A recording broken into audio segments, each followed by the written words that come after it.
One touch changed everything. No one expected the rich girl's stunning reaction. The grand music hall shimmered under the soft glow of golden chandeliers, every surface polished to perfection, every corner echoing with silent elegance. At the far end of the hall, a grand piano stood gleaming, its black surface flawless, its ivory keys untouched since the day's rehearsals had ended. The janitor, an older man with weathered hands and kind eyes, moved quietly across the marble floor, his mop and bucket the only companions in the vast, silent space. His uniform was worn but clean, and every movement he made showed a deep respect for the place he worked in. As he neared the piano, he paused. His eyes lingered on it, the way a man might look at a long-lost dream. He glanced around. The hall was empty, the silence thick enough to hear a breath. Almost without thinking, as if pulled by invisible strings, he set down his mop and approached the piano. His hand hovered over the keys, trembling slightly, then lowered. He pressed a single key, and a pure, gentle note floated into the air. It was soft, barely more than a whisper, but in the vast emptiness it rang out clear and beautiful. The janitor smiled, a soft, almost sad smile, and with a tenderness that spoke of years of forgotten passion, he played another note, then another.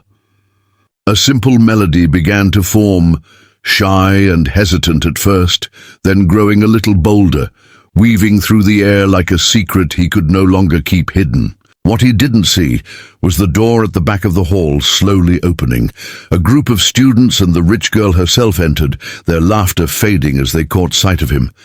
They stood still, unsure of what they were witnessing. The janitor, lost in the music, had no idea he had an audience. His world, for those few stolen moments, was just the piano, the notes, and the memory of a life he had long ago set aside. The rich girl, dressed in an elegant white dress that seemed to sparkle under the chandelier light, stood frozen just inside the door. Her friends clustered behind her, whispering, exchanging glances filled with a mix of amusement and disbelief. The room, which moments ago was alive with casual chatter, now held a thick electric silence. All eyes were locked on the janitor, who remained unaware of their presence, his fingers gently coaxing music from the piano with a grace and sadness that felt almost too raw for such a polished place. Slowly, the girl began to move forward, her heels clicking softly on the marble floor. Every step echoed in the vastness of the hall. The janitor heard it and froze, his hands lifting from the keys as if he had been caught committing a crime. His body stiffened, and he turned slowly to face her. For a long, breathless moment, neither of them spoke. The janitor's face flushed with shame, and he opened his mouth to stammer an apology, but no words came out. The girl's expression was unreadable, her dark eyes locked onto his, giving away nothing. Behind her, one of her friends stifled a laugh, expecting her to explode in anger or lash out at him for daring to touch her prized possession. The janitor took a step back, lowering his head, expecting the worst. Every second stretched unbearably long, and the tension in the air was so thick it felt almost like a storm about to break. Yet the girl remained silent, studying him, the piano, and the few lingering notes still hanging in the air between them. The girl took a slow breath, then, to everyone's shock, she smiled. It wasn't a mocking smile or one filled with superiority, but something gentle, almost reverent.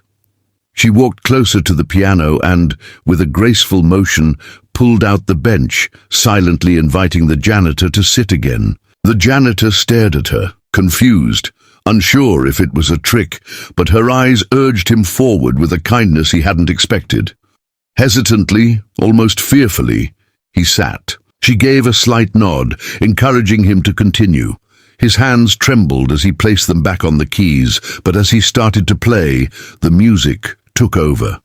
It was a simple tune at first, but as he found his rhythm, the melody grew rich and powerful, filling the enormous hall with emotions too deep for words. The students who had gathered to watch shifted uncomfortably, some lowering their eyes in shame, others simply stunned into silence. A few of them wiped away unexpected tears. The rich girl closed her eyes and let the music wash over her, feeling something stir inside her heart, something real and pure. When the janitor finished, the final note hanging in the air like a prayer, the room remained silent for a moment longer, caught between awe and disbelief. Then slowly, the girl began to clap.